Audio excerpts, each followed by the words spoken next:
आप सभी को राधे राधे, जय श्री कृष्णा। दोस्तों, आज की लीला कथा के माध्यम से बहुत अच्छी जानकारी आप लोगों को मिलने वाली है।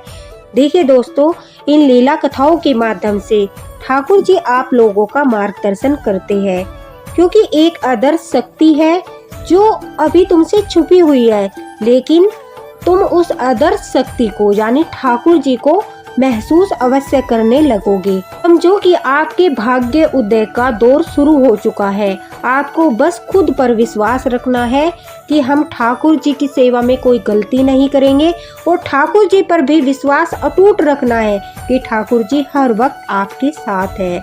जी, इतने लंबे समय से जिस चीज के लिए आप चिंतित रहते हो, बहुत ही खूबसूरत समय आने वाला है। आपकी हर मनोकामना पूरी होने वाली है। आपके जीवन में बहुत सारे सुखों का प्रवेश होने जा रहा है, क्योंकि स्वयं ठाकुर जी की सेवा आपको मिली है। उससे पहले जिन दुखों का सामना आपको करना पड़ रहा है, जिन मुसीबतों का सामना करना पड़ रहा है, तो समझ लेना वो सब ठाकुर जी अब तुम्हारे जीवन से समाप्त करने वाले हैं। यानी लड्डू गोपाल जो है वो आपके घर में विराजी है, आपसे सेवा ले रहे हैं और प्रसन्न होकर आपका भाग्य उदय करने वाले हैं। इसी विश्वास के साथ उनकी सेवा करते रहिए। आज की जो लीला कथा है ये हमारे साथ जो है रीमा जी ने शेयर की है। रीमा जी एक लड्डू गोपाल भक्त है और वो कहती है काफी समय से बाल गोपाल की सेवा हमारे घर में हो रही है, लेकिन पिछले साल हमारे साथ एक ऐसी घटना घटी जिसके कारण सभी भक्तों का बहुत अच्छा मार्गदर्शन होगा। वह कहती है कि हम सर्दियों के मौसम में अक्सर जो है गाजर का हलवा बनाते हैं, और हमें पता था कि बाकी बिहारी जी के मंदिर में ठाकुर जी को गाजर का भोग नहीं लगाया जाता, क्योंकि वहां पर नहीं मूली का भोग लगाते हैं, नहीं गाजर का भोग लगाते हैं, नहीं सलगम का भोग लगाते हैं। तो इसी नाते हम भी गाजर के हलवे का या गाजर का भोग ठाकुर जी को नहीं लगाते थे। अब रीमा जी कहती है कि पिछले साल हमारे साथ एक ऐसी घटना घटी जिसे स्वयं ठाकुर जी द्वारा मार्गदर्शन ही समझिए। वह कहती है कि जिस प्रकार से हर वर्ष हम सर्दियों के मौसम में गाजर का हलवा बनाते थे, उसी प्रकार से हमने गाजर का हलवा बनाया, और गाजर का हलवा बनाने के बाद घर के सभी सदस्य आनंद पूर्वक हलवा खा रहे थे, उसका मजा ले रहे थे। लेकिन उसी वक्त मेरे मन में यह ख्याल आया कि क्या पता ठाकुर जी का मन भी हलवा खाने का हो, क्या पता लड्डू गोपाल का मन भी करता हो कि उन्हें हलवे का भोग लगाया जाए। लेकिन फिर मन में शंका होती थी कि अगर मैंने हलवे का भोग लगा दिया तो कहीं वो नाराज न हो जाए, रुष्ट न हो जाए, और उनकी सेवा में जो गलती होती है वो मुझसे न हो जाए। इसी डर के कारण वह कहती है कि मैंने उन्हें हलवे का भोग नहीं लगाया। लेकिन स्वयं भी मैं हलवा नहीं खाया, क्योंकि मुझे लग रहा था जब मैं अपने ठाकुर जी को भोग नहीं लगा सकती तो मैं भी खुद से हलवा नहीं खाऊंगी। दोस्तों, रीमा जी कहती है कि मेरे मन में बेचैनी सी हो रही थी कि सर्दियों में इतनी बार हम गरम गरम गाजर का हलवा खाते हैं, बच्चे भी खाते हैं, सब खुश होते हैं, फिर ठाकुर जी को क्यों भोग नहीं लगा सकते, फिर ठाकुर जी को क्यों नहीं खिला सकते, यह भाव मन में आता था। और फिर मैं उदास हो जाती थी कि इतनी मेहनत से इतना अच्छे ड्राई फ्रूट डालकर इतने प्रेम से बनाते हैं, लेकिन यह कैसी दुविधा है। कोई कहता है कि भोग लगाओ, कोई कहता है कि नहीं लगा सकते। इसी दुविधा में एक मन में डर था, तो आज इस डर को भी आपके दूर कर देते हैं। रीमा जी कहती है कि देखिए दोस्तों, जब हम ठाकुर जी को कोई भोग देना चाहते हैं, ठीक है, और हमारे मन में शंका होती है, तो उस समय पे हमें ठाकुर जी से पूछना चाहिए क्या आपको यह भोग स्वीकार करना है, क्या आप ये भोग लेना चाहते हो, तो मुझे कोई संकेत दीजिए। अगर आपका कोई संकेत मुझे मिला और मुझे समझ आ गया, अनुभूति हुई, तो मैं इसके बारे में आगे सोचूंगी। तो ठाकुर जी अवश्य ही कोई ना कोई लीला करेंगे, क्योंकि उनका भी मन है भोग पाने का। तो नीमा जी कहती है कि मैंने अपने ठाकुर जी को कहा कि ये लड्डू गोपाल, आप तो हमेशा मार्गदर्शन करते हो, कोई ना कोई लीला करके हमें कुछ न कुछ बता ही देते हो कि हाँ यह उचित है और यह अनुचित है। तो कृपा करके आज भी हमारा मार्गदर्शन कर दीजिए। मेरा मन है, मेरा भाव है कि मैं आपको भोग लगाना चाहती हूँ, लेकिन काफ़ी लोगों से मैंने पूछा है तो वो कहते हैं कि हम गाजर का भोग नहीं लगा सकते। तो मैं क्या करूँ? जब तक मैं आपको भोग नहीं लगाऊंगी तो मैं भी जो है मन से उसे नहीं खा पाऊंगी। तो तभी रीमा जी कहती है कि बाल गोपाल ने मार्गदर्शन किया। जो मेरी नंद का बेटा था वो कुछ समय से हमारे घर पर रहने आया था और उसे गाजर बिल्कुल भी पसंद नहीं है। सच पूछो तो उसे गाजर की सब्जी, कच्ची गाजर जो सैलेड में रखते हैं वो भी पसंद नहीं है और गाजर का हलवा तो वो कभी खाता ही नहीं है। उनकी नंद ने भी बताया था कि अगर तुमने घर पे गाजर का हलवा बनाया है तो ऐसा करना, तुम जो है भवी भवी नाम है उनका, तुम भवी के लिए सूजी का हलवा बना देना या बेसन का बना देना, उसे गाजर का हलवा पसंद नहीं है। यह कहकर उनकी नंद ने रीमा जी को समझाया था। अब रीमा जी कहती है कि मैं ठाकुर जी से ये बातें बोल ही रही थी, अचानक से भवी मेरे पास आता है और कहता है कि मामी आज आपने हलवा बनाया है, मुझे भी हलवा खाना है। उसकी यह बात सुनकर रीमा जी कहते हैं मैं काफी आश्चर्यचकित हो गई। अरे इसकी मम्मी ने तो बताया था ये हलवा खाता ही नहीं है और आज अचानक से यह मेरे से जो बोल रहा है कि मुझे भी हलवा खाना है, यह कैसे संभव है? अब रीमा जी कहती है मैंने कहा हाँ बेटे बनाया तो है, लेकिन तुम्हारी मम्मी तो कहती है कि तुम हलवा नहीं खाते, तुम्हें नहीं पसंद है। तो भवी कहता है कि मामी नहीं, मुझे आपके हाथ का हलवा पसंद है, आप मुझे खिलाइए। तो वह कहती है कि मैं जाती हूँ किचन में और हलवा लेकर आती हूँ। वो वहीं पर ठाकुर जी के सामने बैठकर पूरी की पूरी कटोरी हलवे की जो है वो खत्म कर देता है और यह देखकर मैं आश्चर्यचकित हो जाती हूँ कि यह कैसे पॉसिबल हुआ। अब रीमा जी कहते हैं मैंने यही बात घर में अपनी सासू माँ को बताई, फोन करके अपनी नंद को बताई तो कोई विश्वास ही ना करे। कहता है कि नहीं ऐसा तो नहीं हो सकता, उसने तो आज तक का गाजर का हलवा जो है उसे स्पर्श भी नहीं किया, हम कैसे तुम्हारी बात मान ले? हमें विश्वास नहीं होता, भवी से हमारी बात कराओ, क्या उसे गाजर का हलवा पसंद है? अब रीमा जी कहते हैं कि सभी लोग भवी से एक के बाद एक पूछने लगे कि क्या तुम्हें गाजर का हलवा पसंद है? क्या तुम गाजर का हलवा मतलब खाना चाहते थे, तुम्हें मामी ने हलवा दिया? अब वो जो भवी था अभी वो छोटा बच्चा है, यही 11-12 साल का बच्चा है, तो वो बिना कुछ जवाब दिए वहां से भाग गया। अब रीमा जी कहती है कि मेरे मन में आया क्या पता कोई ये ठाकुर जी की लीला हो, क्या पता वो मुझे कोई संकेत करना चाहते हो कि हाँ उन्हें भी भोग लगाना है और ऐसा कुछ नहीं है, वो गाजर का हलवा खाते हैं, उन्हें पसंद है। तो वो कहते हैं कि मेरे पड़ोस में ही एक दीदी है, वो लड्डू गोपाल की सेवा करती है। फिर मैंने उनसे पूछा कि दीदी क्या हम बाल गोपाल को जो है गाजर का भोग लगा सकते हैं, गाजर के हलवे का भोग लगा सकते हैं? तो रीमा जी कहती है, वो कहने लगी नहीं, गाजर, मूली, सलगम इन सब चीज़ों का भोग जो है लड्डू गोपाल को नहीं लगाते, नहीं लगा सकते, उन्होंने मना कर दिया। अब मैंने सोचा हो सकता है कि घर में हलवा बना था, बच्चे का मन कर गया हो, क्या पता।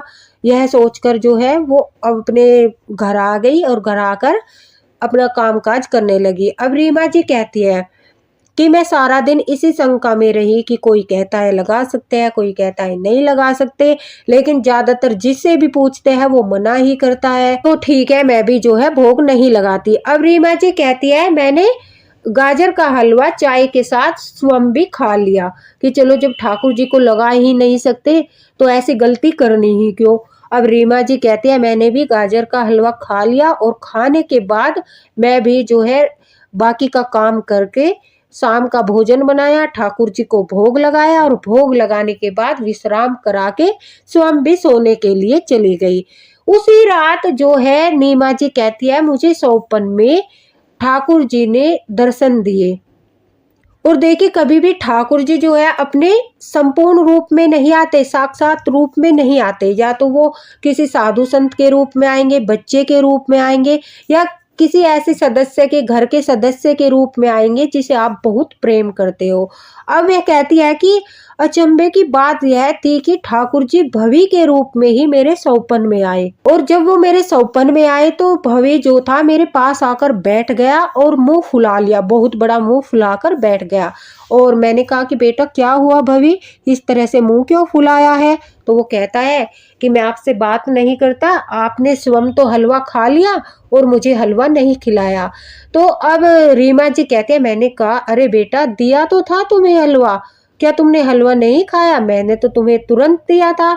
तो वह कहती है, तभी वो कहता है कि नहीं, आपने मुझे हलवा नहीं दिया, आपने तो स्वयं हलवा खा लिया। मैया क्यों झूठ बोलती हो? अब जो है रीमा जी कहती है, मुझे आश्चर्य हुआ कि मामी से मैया बोलने लगा, तो उनके चेहरे पर एक मुस्कुराहट सी आई। अब रीमा जी कहती है, जब मैं सुबह उठी तो मैंने इस बात पर ध्यान दिया कि रात सपने में भवी आया था और वो मुझे मामी की जगह मैया बोल रहा था, मुंह फुलाए था कि मुझे हलवा नहीं दिया, स्वयं खा लिया, और बहुत नाराज लग रहा था। तो वह कहती है कि मैं अब मंदिर में ठाकुर जी को स्नान कराने लगी। स्नान कराते कराते ठाकुर जी जो है उनका मुख, मुझे जो भाव आया कि उदास था, उस दिन वो प्रसन्न नहीं थे। जैसे हम कहते हैं ना, हमें ठाकुर जी के मुख से पता चल जाता है कि आज वो प्रसन्न है या नहीं प्रसन्न है। तो आज वो मुझे उदास दिखाई दे रहे थे और बार बार सौपन भी जो है मेरे दिमाग में घूम रहा था। तभी मैंने जो है, रीमा जी कहते हैं, निर्णय किया कि आज मैं इस बात का पता लगा कर ही रहूंगी, क्या हम ठाकुर जी को भोग लगा सकते हैं या नहीं। अब पूजा पाठ करने के बाद वह कहते हैं कि मैं सीधा मंदिर गई और मंदिर जाकर मैंने पंडित जी से कहा कि देखिए पंडित जी, मेरी एक शंका है, उसे दूर कर दीजिए। आप तो जो है वृंदावन से ही आए हो, जो हमारे घर के पास में मंदिर है उसमें जो सेवा करते हैं वो पंडित जी जो है वो वृंदावन से ही आए हैं। वो वृंदावन जाते हैं लेकिन वो सेवा हमारे यहीं पर करते हैं। तो ऐसा हमारे यहाँ भी होता है दोस्तों, हमारे मंदिर में भी जो पुजारी जी है वो वृंदावन से ही आए हैं, लेकिन वो यहाँ रहकर ठाकुर जी के मंदिर में सेवा करते हैं और कभी कभी वृंदावन भी जाते हैं रहने के लिए। तो नीमा जी कहती है, मैंने उनसे पूछा कि आप मेरी एक दुविधा दूर कीजिए, क्या हम ठाकुर जी को गाजर का हलवे का भोग लगा सकते हैं? और मुझे इस प्रकार से सौपन दिखाई दिया और कल एक ऐसी लीला भी घर में हुई। तो यह सचमुच होता है। देखिए, जब ठाकुर जी का कुछ खाने का मन करता है तो वो संकेत करते हैं किसी बच्चे के माध्यम से। आपने देखा होगा कभी कभी आपके घर में जो बच्चे हैं वो किसी चीज की हट करने लगते हैं कि नहीं मुझे यही चाहिए, यही चाहिए, यही खाना है। तो वो ऐसी चीज होती है जो आपको आश्चर्य में डाल देती है कि आज से तो पहले इसने कभी जिद नहीं की, आज से तो पहले इसने कभी यह चीज नहीं खाई, तो अचानक से क्या हुआ। तो ये ठाकुर जी का लड्डू गोपाल का मन होता है, उनका संकेत होता है कि आज भोग में उन्हें क्या खाना है। जैसे कि खीर के लिए जिद करते हैं, दूध के लिए जिद करते हैं, या फिर कोई ऐसी मिठाई होती है उसके लिए जिद करते हैं, कोई फ्रूट होता है। तो समझ जाइए अगर आप लड्डू गोपाल भक्त हो कि आज ठाकुर जी का मन है ये सब खाने का। तो तब उन पंडित जी ने मार्गदर्शन किया। तो दोस्तों मैं भी आपको बता देती हूँ, देखिए जो राधा वल्लभ मंदिर है वहां पर ठाकुर जी को गाजर के हलवे का भोग प्रेम पूर्वक लगाया जाता है। साथ ही साथ मार्गशीर्ष में लड्डू गोपाल को हम गाजर के हलवे का भोग लगा सकते हैं, और इस्कॉन टेम्पल में भी ठाकुर जी को गाजर के हलवे का भोग लगाते हैं। तो ठाकुर जी को जब हम गाजर के हलवे का भोग लगा सकते हैं तो मन में यह शंका मत रखो, आप लगा सकते हो। मैं भी स्वयं लड्डू गोपाल को गाजर के हलवे का भोग लगाती हूँ, क्योंकि देखिए इतने प्रेम से हम बनाते हैं, ड्राई फ्रूट डालते हैं। जब हमारे बच्चे इतने प्रसन्न होकर खाते हैं तो क्या ठाकुर जी को हमें भोग नहीं लगाना चाहिए? हम मूली का भोग नहीं लगाते, यह मैं मानती हूँ कि मूली से एक गंध आती है, तो कहते हैं वो गंध हमारे ठाकुर जी को पसंद नहीं है। लेकिन गाजर के लिए हमने ऐसा कहीं नहीं पढ़ा है कि हम गाजर का भोग नहीं लगा सकते, तो इसलिए हम गाजर के हलवे का भोग लगा सकते हैं। जब उन पंडित जी ने नीमा जी का मार्गदर्शन किया तो वो बहुत प्रसन्न हो गई और वह कहती है कि मैं घर आई और मैंने जल्दी से दोबारा से, क्योंकि वो तो झूठा हो चुका था, सब लोगों ने उसमें से लिया और खाया, तो इसलिए मैंने ठाकुर जी के लिए अपने हाथों से बड़े ही प्रेम के साथ भोग बनाया गाजर के हलवे का।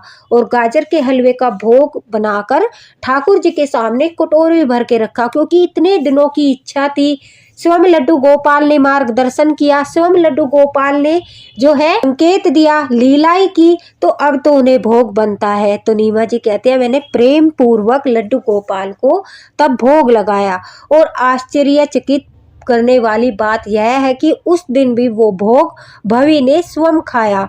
उसने कहा कि मुझे भी गाजर का हलवा दीजिए ना, तो नीमा जी कहती है मैंने उसे गाजर के हलवे का भोग दिया और वो खाने लगा। और उसी समय मैंने अपनी सासू माँ को दिखाया कि देखो आप विश्वास नहीं कर रहे थे, अब देखो जो भोग ठाकुर जी को लगाया था वही भोग भवी खा रहा है।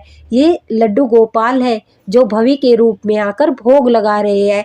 यह देखकर उनकी सासू माँ भी प्रसन्न हो गई और ठाकुर जी की जय बोलने लगी। उन्होंने नंद को फोन लगाया और बताया कि भवी तो ठाकुर जी का भोग खा रहा है। उनकी जो नंद थी उन्हें भी विश्वास नहीं हुआ। रीमा जी कहती है हमने वीडियो कॉल लगाया और उन्हें दिखाया, तो भवी बड़े चाव से बड़े प्रेम के साथ चम्मच से जो है वो हलवा खा रहा था। उसे देखकर पूरे घर वाले आश्चर्यचकित हो रहे थे कि यह क्या लीला हो रही है, यह क्या चमत्कार हो रहा है। अब सभी को विश्वास हो चुका था कि ठाकुर जी घर में पूर्ण रूप से विराजमान है और वो जो है जागृत है और उनकी जो भी इच्छा होती है वो बच्चों के रूप में उस इच्छा को अपनी पूरी करा लेते हैं। तो उस दिन इतनी आनंद की अनुभूति हुई, रीमा जी कहती है कि आंखों से आंसू बहने लगे। ऐसा लग रहा था जैसे कि मानो ठाकुर जी स्वयं मंदिर में बैठकर भोग लगा रहे हैं। तो दोस्तों क्या आपके साथ कभी ऐसा हुआ है?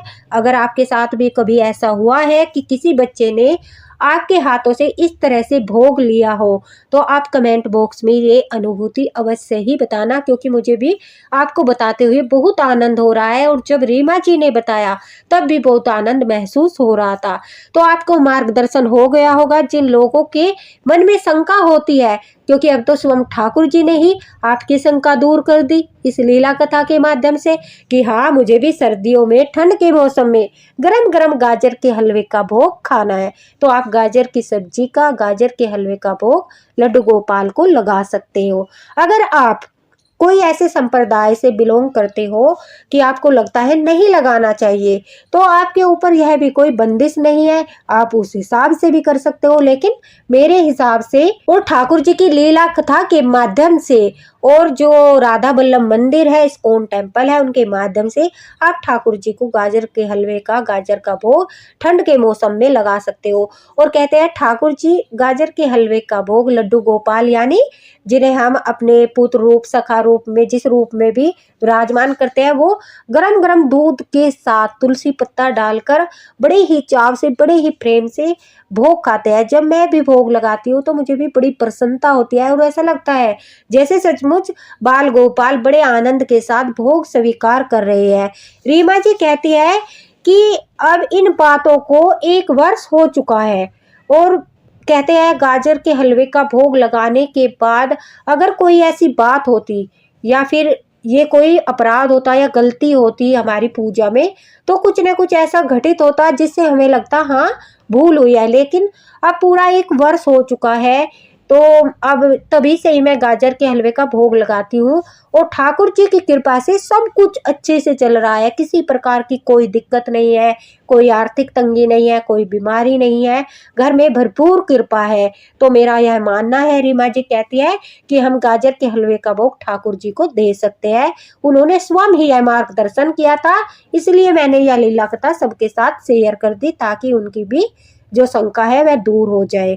तो रीमा जी आपका बहुत बहुत धन्यवाद कि आपके कारण, आपकी इस लीला कथा के कारण जो स्वयं ठाकुर जी ने भोग ग्रहण किया उसके कारण यह शंका बहुत लोगों की दूर हो चुकी होगी, क्योंकि ठंड के मौसम में सभी हलवा बनाते हैं तो उनके मन में शंका रहती है। तो आप प्रेम से उन्हें हलवे का भोग लगा सकते हो दोस्तों। और ठाकुर जी ने बहुत अच्छा मार्गदर्शन किया है, यह बात मैं भी बताना भूल गई थी। काफी लोगों ने पूछा भी था क्या हम गाजर के हलवे का भोग लगा सकते हैं, तो उन सबको रिप्लाई मिल गया होगा। इसी तरह के मार्गदर्शन के लिए जो स्वयं ठाकुर जी आप लोगों का करना चाहते हैं, आपको भक्ति में आगे बढ़ाना चाहते हैं, इन लीला कथाओं के माध्यम से वो करते हैं। तो इन्हें हल्के में मत लीजिए, लीला कथाएं सुनते रहिए और ठाकुर जी द्वारा किए गए मार्गदर्शन को अपने पूजा में अपनाते रहिए। दोस्तों आपको ठाकुर जी के दर्शन अवश्य ही होंगे, उनकी कृपा भी प्राप्त होगी। वीडियो को ज़्यादा से ज़्यादा शेयर कर देना, पसंद आए तो दोस्तों लाइक भी कर देना और अपने अनुभव कमेंट बॉक्स में शेयर करना न भूलना। इसी के साथ राधे राधे, हरे कृष्णा। मिलते हैं अगले वीडियो में ठाकुर जी के प्रेम पूर्वक किसी लीला के साथ।